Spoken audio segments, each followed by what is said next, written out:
Hello everyone, welcome to Backyard Health and Healing. I'm here at my high school principal's home to collect pomegranates. He has been eating pomegranates for his entire adult life, and at age 91 his mind has remained sharp and free of dementia.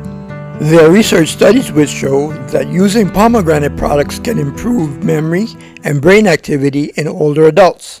Unfortunately, many people make one big mistake when eating pomegranates, which keeps them from realizing the full potential of this fruit. In this episode, I'll show you what that big mistake is and how to correct it to gain maximum brain restoring benefit of your pomegranate fruit. Hi guys, welcome back. Let's go find out what that big mistake that people make is all about. Typically, when eating a pomegranate, we open it up, remove the seeds and pulp, so we can extract the juice.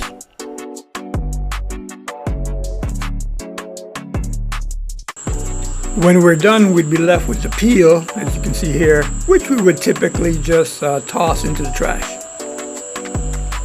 So this is actually a big mistake many people make. The pomegranate peel has more antioxidants than the pulp and the juice, and it is loaded with chemicals that protect the brain from damage that causes dementia.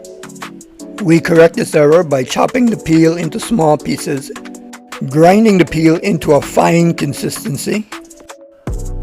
Then we soak the grounded peel in hot water to extract the brain protecting nutrients.